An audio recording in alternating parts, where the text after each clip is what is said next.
विद्यार्थी मित्रांनो, ज्याप्रमाणे तुम्ही गणित विषयाचे एका मिनिटात एक प्रश्न सोडवतात, अगदी त्याचप्रमाणे आता आपण पाहूया मराठीमधील उतारे.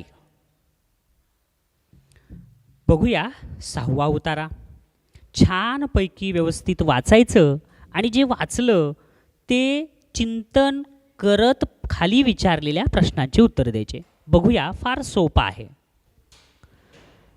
आपण जेथे पाहू तेथे परमेश्वरच आहे, परंतु आपण आंधळे आहोत. आपण झाडामाडातच देव पाहतो, परंतु मानवातील देव आपणास दिसत नाही. आपणास 3 तोंडाचा 8 हातांचा असा देव पाहिजे असतो. मनुष्याहून काही निराळा देव आपणास हवा असतो. मनुष्याच्या रूपाने आपल्या शेजारी उभा असलेला परमेश्वर आपणास दिसत नाही. या मानवाजवळ आपण भांडतो, त्याला आपण गुलाम करतो, त्याची कत्तल करतो आणि देवाची पूजा करू पाहतो. भगवंतांना याचे आश्चर्य वाटते. अरे, मनुष्यातील देव आधी पहा, हा बोलता चालता देव आहे. यांचे स्वरूप बघा, याला काय हवे नको ते पहा. दगडाच्या देवाला काय आवडते हेही आपण ठरवून टाकले आहे. गणपतीला मोदक आवडतो, विठोबांना लोणी आवडते, खंडोबाला खोबरे हवेत, परंतु मानवाला काय हवे याची विवंचना आपण कधी करतो काय? आपल्या सभोवती हा 2 हातांचा देव उभा आहे. त्याच्या पोटात अन्न नाही, त्याच्या अंगावर वस्त्र नाही. त्याच्या पूजेला येतो का धावून? विचार करायला लावणारा उतारा आहे हा. आणि त्याच्या खालचे प्रश्नसुद्धा पाहूया. बघा, प्रश्न पहिला, या उतार्यात कोणाला देव म्हटले आहे? किती सोपा प्रश्न आहे, वाचता वाचताच कळालं तुम्हाला. तर या उतार्यामध्ये एकदम पहिला पर्याय आहे मनुष्याला, कारण हे खंडोबा, गणपती आणि विठोबा हे तर देव आहेतच आपले. म्हणून पहिल्याचे उत्तर उतार्याप्रमाणे पर्याय 1. प्रश्न दुसरा, मनुष्यातील देव आधी पहा असे कोण म्हणते? कोण म्हणायले? तर नंबर 1 मानव म्हणायलाय का? नाही, भगवंत. बरोबर आहे, देव स्वतः बोलायलेत. आंधळे नाही, झाडमाड नाही. तर दुसऱ्याचं उत्तर पर्याय नंबर बी. किती सोपे प्रश्न आहेत मुलांनो. पहा बरं आता तिसरा प्रश्न. काय दिले तिसऱ्या प्रश्नात? आपण कसली काळजी करीत नाही? आपण कसली काळजी करत नाहीत? तर पर्याय वाचा आता. काय दिले? नंबर 1 अंगावर वस्त्र नाही याची काळजी करतो का आपण? नाही. पोटात अन्न नाही नाही, ह्याची पण काळजी करत नाहीत. मानवाला काय हवे याची, उतार्यामध्ये जे सांगितलं होतं ते हा शब्द आहे. तर मानवाला काय हवे याची आपण विवंचना कधी करतो काय? तर आपण याची काळजीच करत नाही. म्हणून तिसऱ्याचं उत्तर पर्याय नंबर 3. चला पहा चौथा प्रश्न. खंडोबाला काय हवे असते? अरे, हा तर प्रश्न किती सोपा आहे. खंडोबाला एकदम बरोबर आहे, पर्याय नंबर 1 खोबर, कारण तिथंच दिलेलं आहे. खंडोबाला खोबर, गणपतीला मोदक, लोणी अन्न माणसाला, अशा पद्धतीनं. म्हणून ह्याचं उत्तर काय रे? अचूक उत्तर आहे पर्याय नंबर 1. 5वा प्रश्न पहा. मनुष्य हा कशा प्रकारचा देव आहे? गुलाम नाही येणार. 8 हातांचा नाही, मनुष्याला 8 हात नसतात. 3 तोंडांचा नाही, हे पण नाहीये. तर पर्याय नंबर 4 चालता बोलता. एकदम बरोबर आहे. 5व्याचे उत्तर पर्याय नंबर 4. हे बघा मुलांनो, 5 मिनिटात आपले 5 प्रश्न झाले, पण उत्तर गोल करून त्याला रंगवण्याला सुद्धा आपल्याला काही सेकंद लागतात. म्हणून आपल्याला रंगवण्याचा सुद्धा सराव केला पाहिजे. चला पाहूया उतारा 7वा. सोपं सगळाच भाग आहे, पण तुम्ही जर समजा घाईनं वाचला तर हे सोपं सुद्धा अवघड जाईल बरं का मुलांनो. शांततेनं वाचायचं. काय दिलंय? मानवी जीवन विकासात शिक्षणाला महत्त्वपूर्ण स्थान आहे. अरे मानवाला तर शिक्षणाशिवाय माणूस जगूच शकत नाही. शिक्षण आहे म्हणून माणसाचा विकास आहे. हे बरोबर आहे हा वाक्य. पुढं, शिक्षण मानवाच्या मानसिक व बौद्धिक शक्तीचा विकास करतंय. एकदम बरोबर आहे.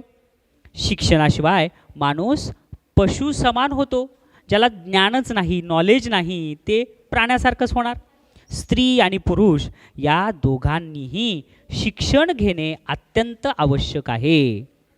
जर स्त्रियांना शिक्षण देण्यात आले नाही तर अर्धाधिक समाज मागासलेला राहील. आजकाल जगातील पुष्कळशा भागात आपणास स्त्री शिक्षणाचे चांगले परिणाम दिसून येतात. परिणामतः पुष्कळ वाईट रीतीभाती आणि अंधश्रद्धा समाजातून वेगाने नाहीशा होत आहेत. राष्ट्रीय विकासाच्या प्रत्येक क्षेत्रात आज स्त्रिया पुरुषांच्या बरोबरीने काम करीत आहेत आणि त्यांच्या बरोबरीनेच जबाबदारीच्या कामात त्यांना मदत करीत आहेत.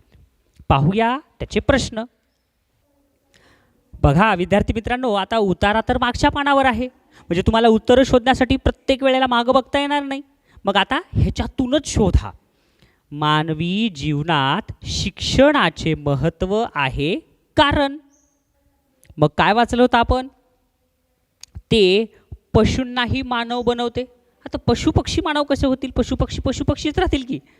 बी, ते त्यांच्या मानसिक व बौद्धिक शक्तीचा विकास करते. हां, हे उत्तर करेक्ट आहे. तरी पुढचं वाचा.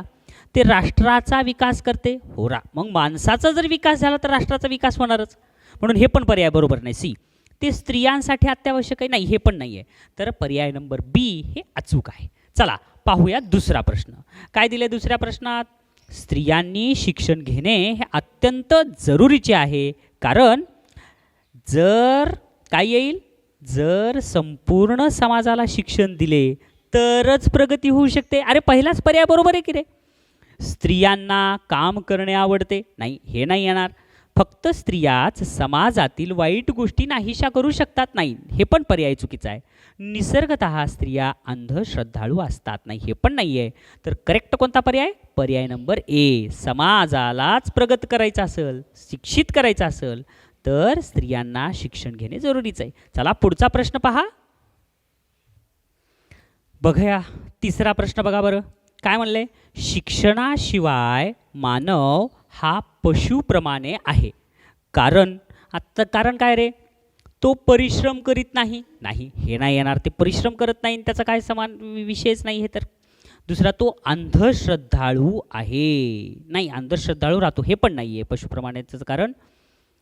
तो स्वतः चरितार्थ चालवू शकत नाही. नाही, जे सुशिक्षित नाहीत ते चरितार्थ चालवू शकतात. त्याच्यामुळे हा पण पर्याय बरोबर नाही. तर चौथा पर्याय काय आहे? त्याच्या मानसिक शक्तींचा विकास होत नाही. एकदम बरोबर आहे. शिक्षणाशिवाय माणूस हा पशुप्रमाणे आहे कारण काय? त्याच्या मानसिक शक्तीचाच विकास होत नाही, म्हणून तो पशुप्रमाणे वागतो.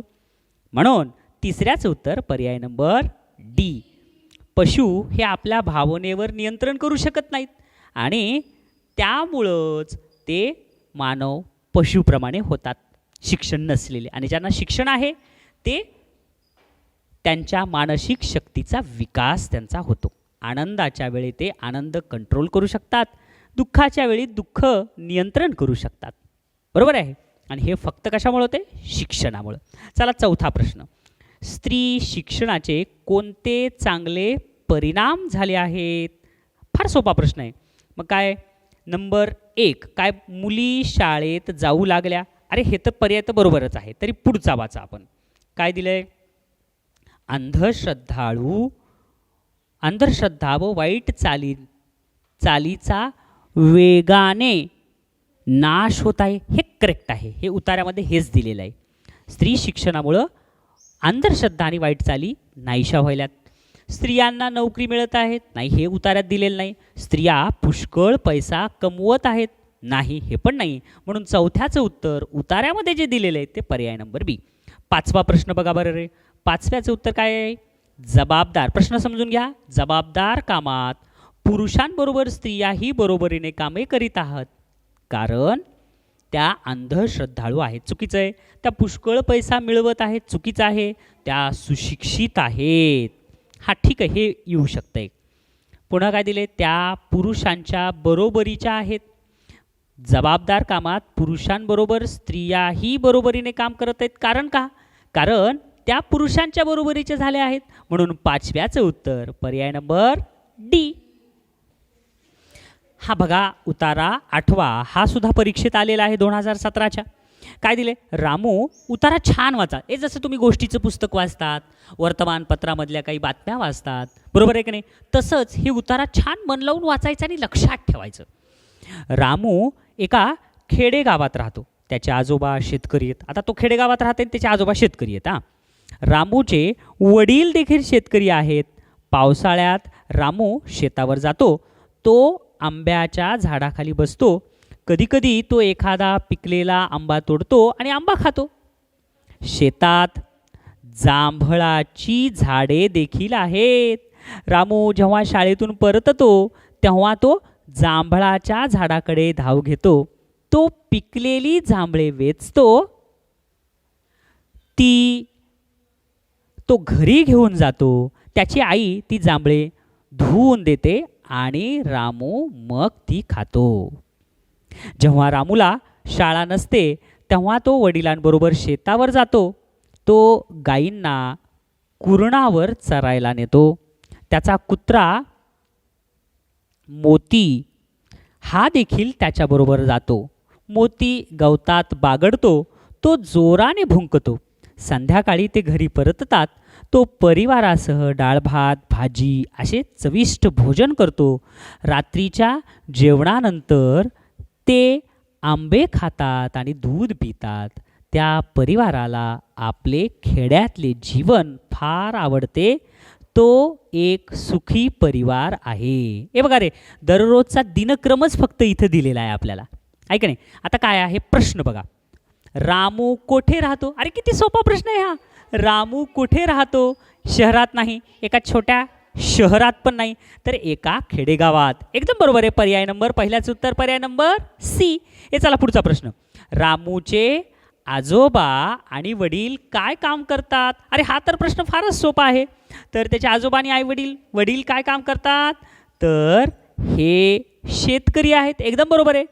त्यांची बेकरी आहे, चुकीचं आहे. ते ड्रायव्हर आहेत, चुकीचं आहे. ते रंगारी आहेत, चुकीचे आहेत. मजेशीरच पर्याय देतात ते. पुढचा तिसरा प्रश्न काय दिले, तिसरा प्रश्न, रामू पावसाळ्यात काय करतो. आता रामू पावसाळ्यामध्ये काय करतो रे, पहा पर्याय पहा बरं. नंबर 1, तो आपल्या मित्रांबरोबर खेळतो. आता हे तर नेहमीच खेळतो. तो सफरचंद खातो, नाही, उतारात तसा उल्लेख नाही आहे. तो शेतावर जातो, हे करेक्ट आहे. म्हणून तिसऱ्याचं उत्तर पर्याय नंबर काय, सी, शेतावर जातो. तो मोतीबरोबर खेळतो, नाही, शाळेतून आल्यावर तो खेळतो, म्हणून हे पण पर्याय नाही. तर तिसऱ्याचं उत्तर पर्याय नंबर सी. हे पहा पुढचा प्रश्न, रामू शाळा सुटल्यावर काय करतो. आता हा तर प्रश्न फारच सोपा आहे. त्यानं शाळा सुटल्यावर काय करतोय. नंबर 1 पहिला पर्याय आहे, तो आपल्या खोलीत बसतो, नाही, चुकीचं आहे. तो जांभळाच्या झाडाकडे धाव घेतो. एकदम बरोबर आहे. हे कसं काय येतं तुम्हाला वाचल्याच उत्तर, कारण तुम्ही उतारा वाचताना ते सगळे दृश्य समोर घडायलेत अशी कल्पना करा, बरोबर तुम्हाला उत्तर येईल. चौथ्याचं उत्तर पर्याय नंबर बी. आता 5वं, रामू आणि त्याचा परिवार रात्रीच्या जेवणानंतर काय घेतो. एकदम सोपा आहे, जे तुम्ही सुद्धा करतात असंच. एकदम बरोबर आहे. पर्याय नंबर ए, दूध आणि आंबे. जांभळे आणि आंबे नाहीच आहे, दूध आणि जांभळे नाही आहे, मिठाई आणि दूध हे पण चूक आहे. तर पर्याय नंबर 5व्याचं ए. किती सोपं होतं. पहा पुढचा, पहा उतारा 9वा. फार सोपे आहेत बरं का रे उतारे, समजून घ्या. एखाद्या निरभ्र रात्री जेव्हा तुम्ही आकाशाकडे पाहता तेव्हा तुम्हाला दूरवर सहस्त्रावधी तारका लुकलुकताना दिसतात. एक कल्पना करायची बरं का रे, वाक्य वाचलं की तुमच्या डोळ्यासमोर निरभ्र रात्र येऊ द्या आणि त्या चांदण्या लुकलुक करायल्यात आकाशात, ही कल्पना करायची. त्या जणू काही आकाशाच्या काळ्या पार्श्वभूमीवर चिटकवलेल्या आहेत अशा दिसतात. तुम्हाला आश्चर्य वाटेल वाटत असेल की त्या एकाच ठिकाणी रात्र रात्र कशा राहतात, त्या खाली का पडत नाहीत? मजेची वस्तुस्थिती अशी आहे की तारका एकाच ठिकाणी राहत नाहीत, त्या आपापल्या मार्गावर सावकाश सरकत आहेत. जशी पृथ्वी आणि इतर 8 ग्रह सूर्याभोवती आपापल्या मार्गावर फिरत राहतात, तसंच तुम्हाला वाटते की तारका एकाच ठिकाणी असतात? कारण तुम्हाला त्या फिरताना दिसू शकत नाहीत. याचे कारण त्या आपल्यापासून लक्षावधी किलोमीटर दूर आहेत. त्या फिरत असूनही आपल्याला त्या एकाच ठिकाणी असल्यासारख्या दिसतात. शिवाय गुरुत्वाकर्षण या नावाने ओळखली जाणारी एक शक्ती आहे, ती तारका फिरत असताना आपल्याला मार्गावर राहतील असे पाहते. ती त्यांना एकमेकींच्या वाटेत येऊ देत नाही. समजलं? अशा पद्धतीनं हा उतारा झाला. आता उतारा वाचला तुम्ही सगळ्यांनीच, ऐकलात पण.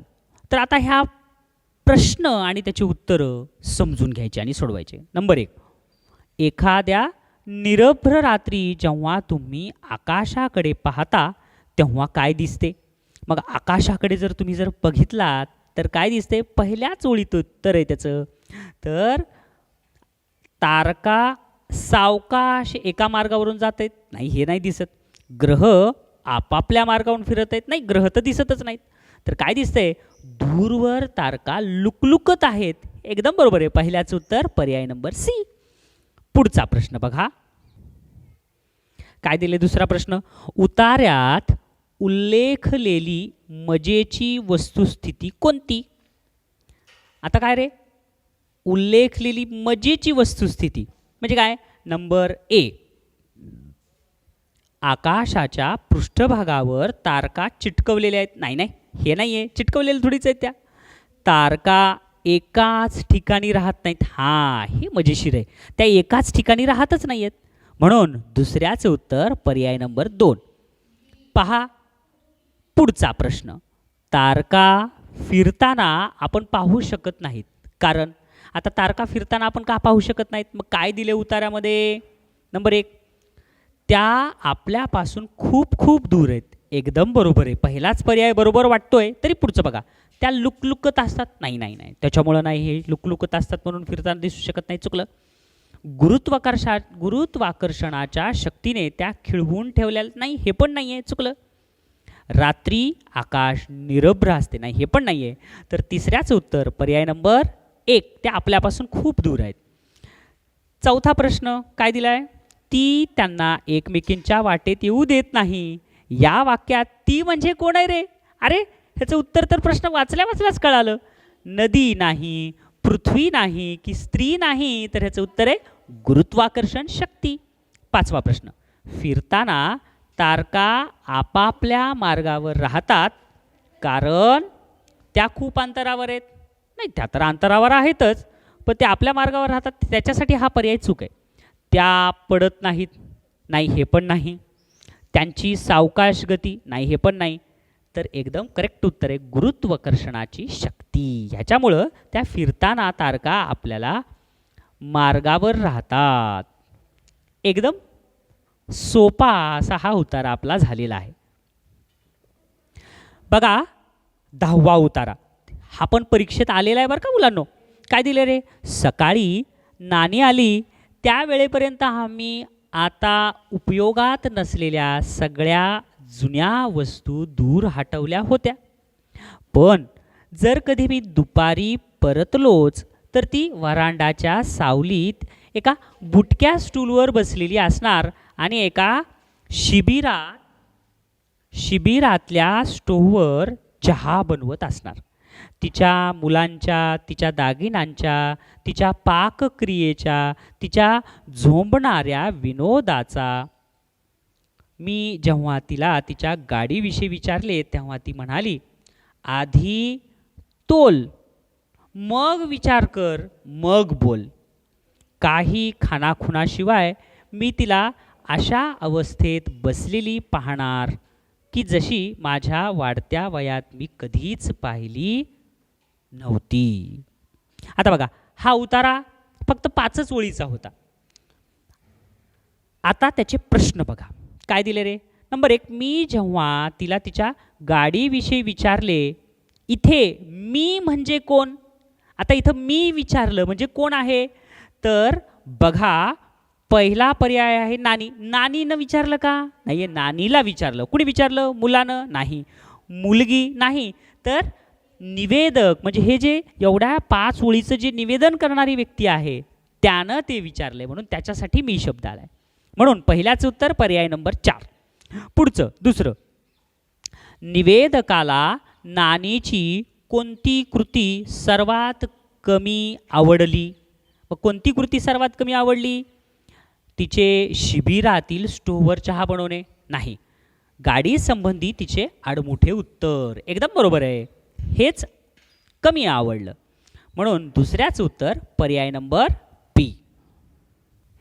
बघा बरं तिसरा, हा तर प्रश्न फार सोपा आहे. नानी दुपारी कोठे बसली होती. अरे किती सोपा आहे, वरांडाच्या सावलीत, लगेच सापडलं.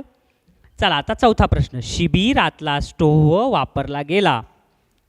मग काय याचं उत्तर, अन्न शिजवण्यासाठी का, नाही. पाणी उकळण्यासाठी का, नाही. चहा करण्यासाठी. फारच सोपा होता हा तर प्रश्न. आणि शेवटचा प्रश्न, दूर हटवल्या याचा अर्थ काय. केंद्रित केल्या, नाही.